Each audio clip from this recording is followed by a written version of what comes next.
Welcome to First Look, Washington Post Live's one-stop shop for news and analysis. I'm Jonathan Capehart, opinion writer for the Washington Post. A government shutdown was averted. Omicron is advancing while Build Back Better is creeping along. So here to make sense of it all, Dan Balz, chief correspondent for the Washington Post. Dan, welcome back to First Look. Thank you, Jonathan. Good morning. So, government shutdown averted, and the Republican pushed amendment against vaccine mandates that threatened to upend everything failed. What happened? Well, it's government shutdown averted again. We continue to go through this, this dance, frankly, and Congress finds a way ultimately to get past the deadline, but not without considerable drama. And in this case, it was the Republicans who were threatening to put the government into shutdown as a way to block the mask and vaccine mandates that the president is pushing on major corporations. There's an inevitability about these things, Jonathan. I think in the end, neither party, obviously, certainly the party that's in the majority, but even the Republicans, don't want to be responsible for a government shutdown. And yet they are willing to take it to the very brink and then back off. And I think that's, again, what we saw yesterday. There was a vote on the amendment. It failed. There will be a vote on a resolution next week, apparently, that would state the Republicans' opposition to the vaccine requirement and mandate. So it's a lot of theater that nonetheless, creates some drama. In the end, we get to where I think everybody assumed we would get to, which is no government shutdown. Dan, you used the word that I literally I wrote down 30 seconds before you said it, theater. And I wrote down theater because one of the nuggets in the stories about all this, now this amendment thing was, the Republicans said, we only just want a simple majority, 50 votes. But when you look at the tally, it was 48 Republicans voted for it. 2 Republicans didn't vote. And from what I heard this morning being reported, the 2 Republicans weren't even in the chamber. So was this a foregone conclusion before the vote even happened that this was going to fail? It may well have been. I mean, it may well have been that this was choreographed to fail, but to take it again to the brink. And Jonathan, we've gone through this now a couple of times this fall over the government shutdown. We've been through one episode with the debt ceiling, and we will have to go through another one in a couple of weeks because there's another deadline on the debt ceiling in mid-December. And one of the things that I was reminded of as I was watching this play out and thinking about it again this morning is that Congress is kind of caught in a loop in which it is doing the same thing over and over for no particular good reason.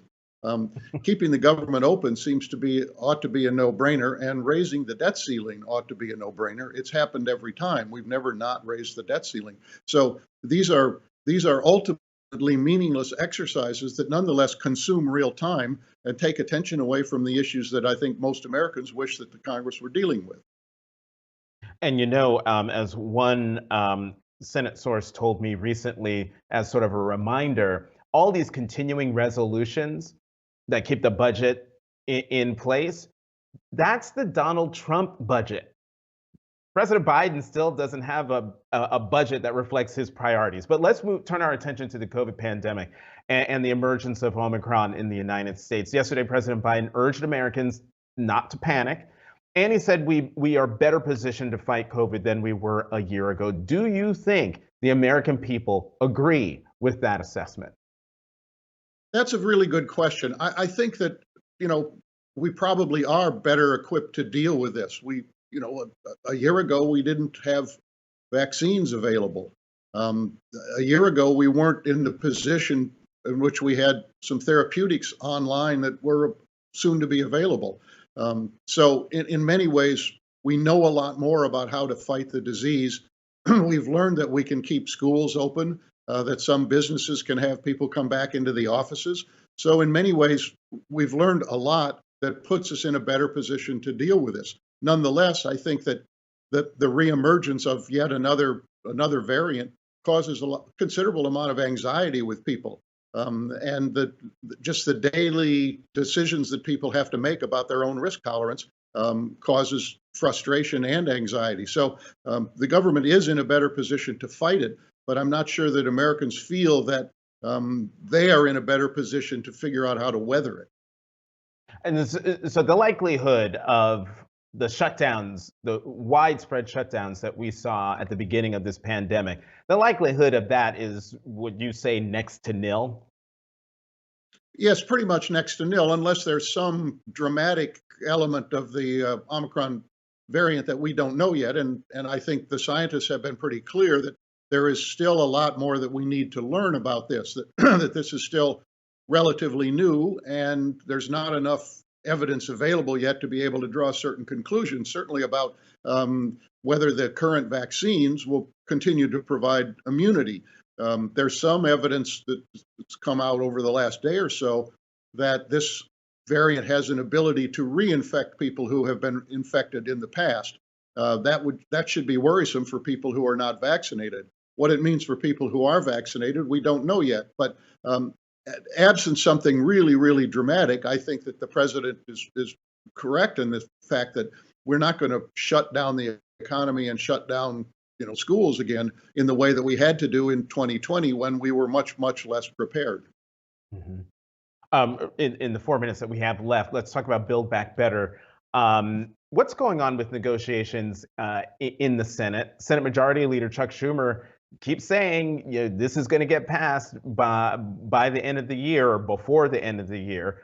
But how likely is that when you have CNN reporting yesterday that Senator Kyrsten Sinema, quote, won't commit to voting for it, and then, Manchin's gone Manchin. So where are things with Build Back Better in the Senate? Jonathan, if we could get in the heads of particularly Senator Manchin, we might really be able to know whether this is going to get passed by December 31st or not. I mean, certainly at this point, one would say it's touch and go as to whether it will get done by the end of the year. And the negotiations are obviously torturous. I mean, as they have continued to be. What it is at this point exactly that will hold it up is not entirely clear to most people. And the conversations will continue to go on, and the pressure will be applied to Senator Manchin and Senator Sinema. But they do have the ability to hold out.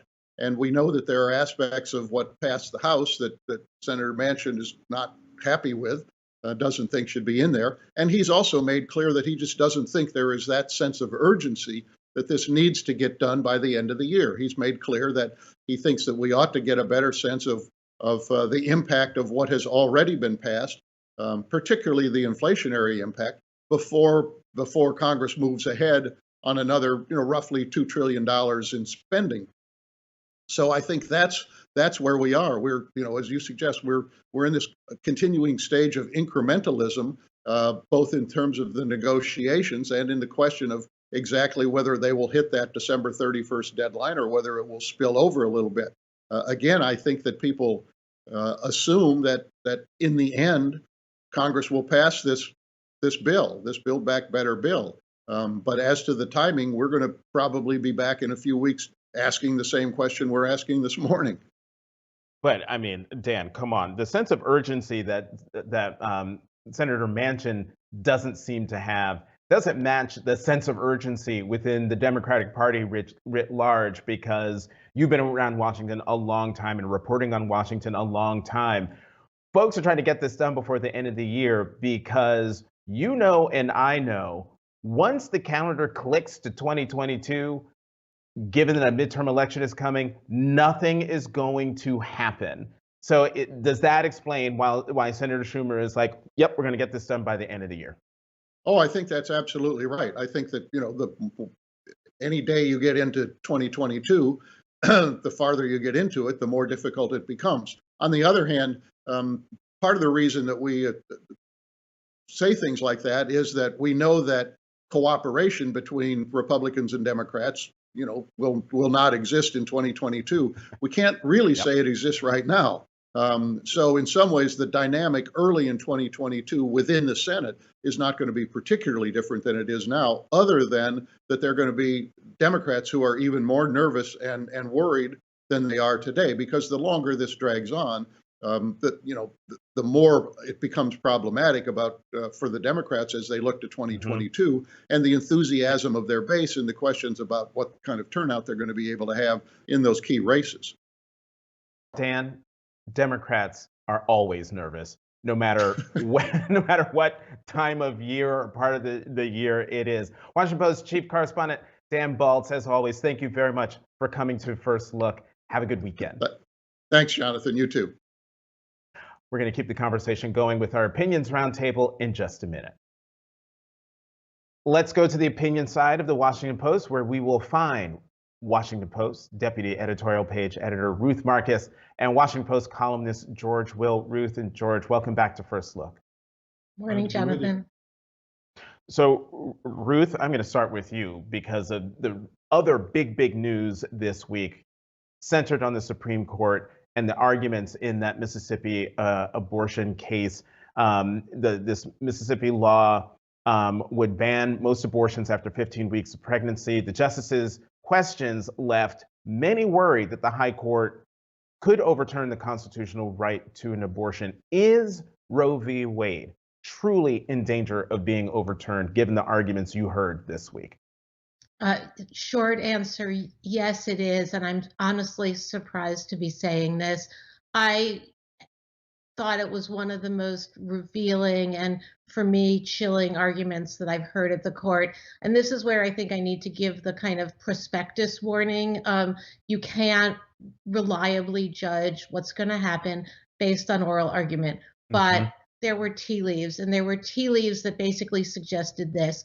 The Chief Justice seems to be, for the moment, all alone in the notion that somehow the court could say, okay, cutting off the ability to have abortion after 15 weeks is the new line. It's the 15 weeks is the new viability.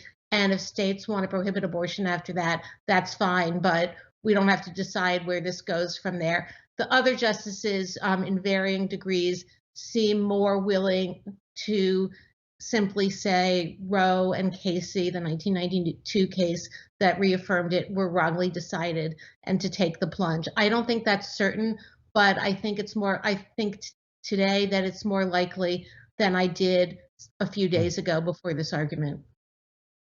You know, George, I would love your view on the arguments as well, but I'm also wondering, you know, the political implications if the High Court does indeed overturn Roe v. Wade. I agree with Ruth that the arguments were an intimation of overturning Roe v. Wade. You have to ask yourself, why did the court take this case in the first place? The court turns down almost all the cases that are offered for it to take. And the answer has to be four at least of the justices like the idea that Mississippi flagrantly passed a law that violates their Roe v. Wade and Casey precedents of 73 and 92. If it's overturned, as to the political ramifications, the first result will be hysteria, because hysteria is the default position of American discourse these days. Second, it will dawn on a number of people that this does not ban abortion. It simply restores it as a subject for state regulation under the state's police powers. Third, there will be panic ensuing among about 8,000 state legislators in the country, who then will have to decide what regulatory regime that they're going to have. And fourth, the American people will wake up to the fact that we have had the most permissive, I'd say the most radical abortion law in the Western world, and much more permissive and radical than, say, in our what we'd call our peer democracies in Western Europe. So it'll be an educational and learning experience. I'm not sure, given the ambivalence of Americans on the subject of abortion, given the fact that most Americans think that, although the trimester analysis is now dated and out of date, given that most Americans think second and third trimester abortion should be banned anyway, that's the mainstream position. I'm not sure there'll be a political seismic event. Ruth, is that, I was struck by the word that George just used, the ambivalence of the American public when it comes to abortion. Is that, I would love your response to George's analysis. Well, multiple responses. First of all, I'm not sure I entirely agree with George's statement about the state of U.S. abortion laws and the permissiveness of them versus others. But leaving that aside, he is absolutely correct that the day after the decision, if it comes and if it comes out the way I fear, abortion will not be banned, but it will be banned in numerous states. That means that numerous states will not have abortion laws that are as allowable and permissive as France or England. In many places, you will not be able to obtain an abortion in your state if you are a woman. You won't be able to get it at 6 weeks, or you won't be able to get it at all. And that will be the law of the land. I have a hard time seeing, I just have to get this off my chest here, how the same party that is arguing about the horror of forcing people to have vaccines thinks that it's a good use of the state's police power to tell individuals how they should decide for themselves whether or not they believe that abortion is the taking of a human life and what they believe should be done with their own bodies. But leaving that aside, yes, people of means, people like myself and my daughters, would be able, if we lived in a state that prohibits abortion, to go elsewhere to obtain it. But poor women, women of color, will find themselves in the bind that women in Texas find themselves in now. I do not think that's a good place. One quick sentence on the political implications. I think certainly for 2022, the Democrats are probably in such a hole that it is unlikely that the kind of weird, terrible silver lining of overturning Roe would be ginning up people enough to the barricades to help avert a loss of the House or a loss of the Senate. And I think down the road, abortion will continue to be because people are so divided about it, the same kind of political issue that it has been for the last 50 years. Ruth, let me stick with you because recently you wrote that the High Court now has a 6-justice majority that is, quote, emboldened, not hesitant. What are the other cases coming down the line where the conservative majority may prevail? Keep an eye on guns. There's a gun case that was also argued last month where we're going to see expansion of the individual right to bear arms that the court decreed in 2008, and a constriction of the ability of states to restrict who can carry guns outside the home. And so that's one thing. The other thing that is coming down the pike to the Supreme Court quite soon has to do with affirmative action and the continuing permissibility of affirmative action in higher education. This is one where I think all 6 conservative justices are ready to say enough is enough. Let's stop racial preferences or including race as a diversity as a factor in college admissions. And finally, further lowering or basically demolishing the wall of separation between church and state. There's an important case from Maine that's being argued next week. George, you recently wrote in a column that we're switching to Build Back Better. And you wrote in a column recently that Democrats needed to, quote, temper their enthusiasm about their many expensive enthusiasms. What's wrong with investing in America's future, George? What's wrong with investing in America's future is that people like you won't use the term spend. You decided that that's toxic. So we're going to say investment is now a synonym. The question is we can't afford it. That is, we don't have the money. We're going to borrow it from and add up the debt. This is a modern way of government. We used to borrow, Jonathan, for the future. We built bridges and roads and fought wars for the future. Now we're borrowing from the future to finance our own consumption of government goods and services. And that is, to say no more, of dubious morality. But beyond that, Build Back Better would have passed by now, but for the inflation numbers that have come down. Most Americans haven't read Milton Friedman on monetary theory, but most Americans, I think, sort of feel that in their bones that he was right when he said that inflation always and everywhere is a monetary phenomenon, that when you flood a recovering economy with stimulus measured in tranches of trillions of dollars, you're going to get inflation. And nothing radicalizes a middle-class nation faster and more reliably than the currency beginning to lose its role as a store of value. So again, when the inflation number came out, the highest in 31 years, Build Back Better was in deep trouble and will remain there. I'm particularly because the fuzzy math, as we used to say during the Bush administration, second Bush administration, the curious fudging of the cooking of the books on the part of the Democrats to keep the true cost of this below $2 trillion, which some of us think is a big number. All of this is making the path to enactment bumpier. Seems like cooking the books is a bipartisan effort that has been generational on the Hill. I quite agree, but when you do it with surging inflation, and when you do it, I'll give you a number. We're talking big numbers. I'll give you a smaller number, 18. That's at last count, and I may be behind on this. That's the number of Democrats retiring from the House. There are no doubt different reasons for this with the 18. But certainly this is a sign that these professional politicians have looked at the future and said, this does not look like a good year in 2022. And this also feeds into the reluctance to throw several more trillions at the wall. Ruth, many Democrats feel that the spending bills, like the infrastructure package, like Build Back Better, are popular with the voters. If they're right, why is it so hard for them to turn those bills into law? Joe Manchin, Kirsten Sinema, I think those are two immediate answers. I want to talk about inflation for a second because I completely agree with George that inflation is a concern.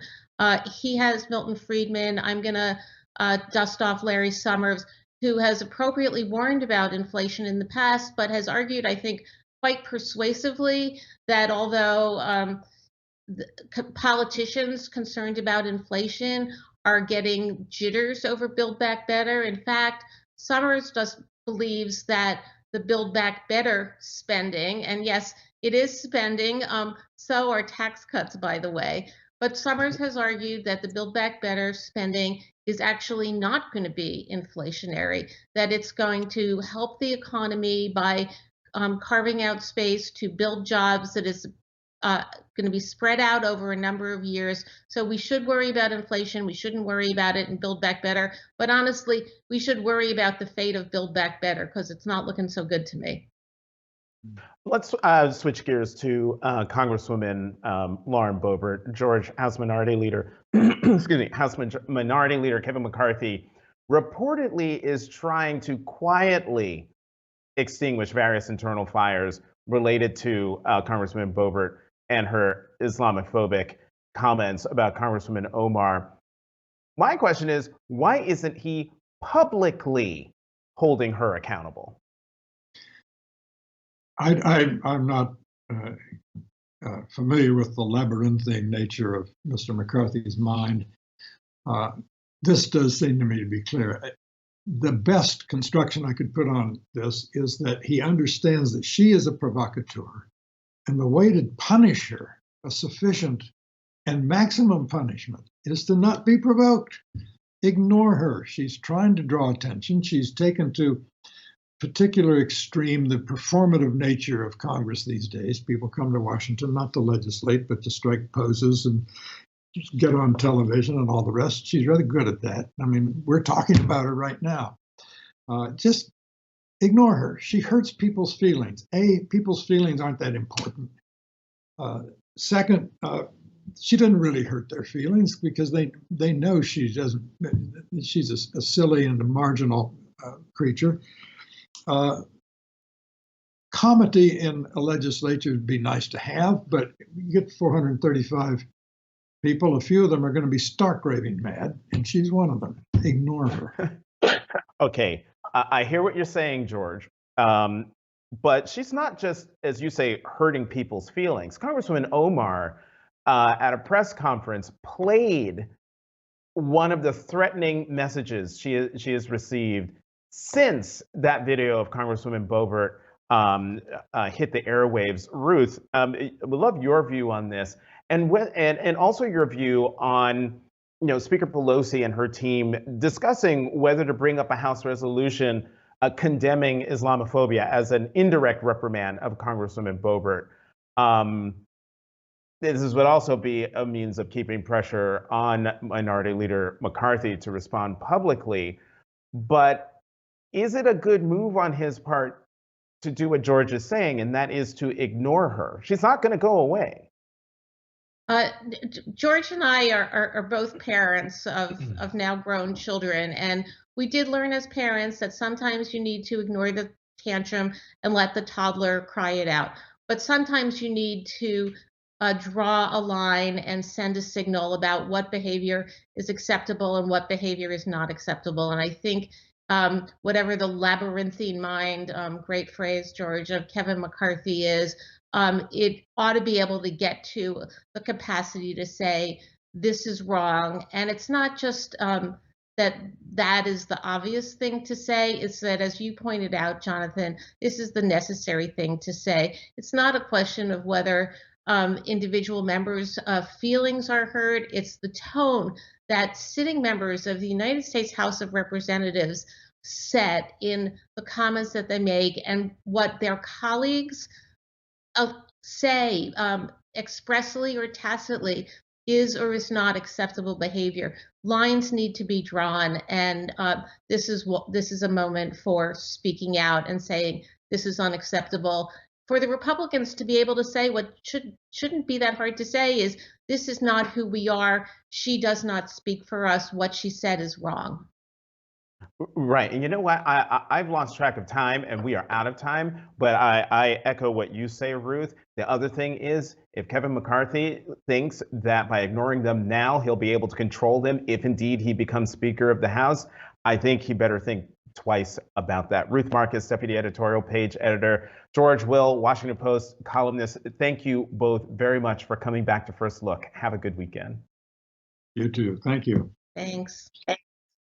All right, head to WashingtonPostLive.com to find more information about next week's interviews and to register. I'm Jonathan Capehart. Thank you for watching Washington Post Live's First Look.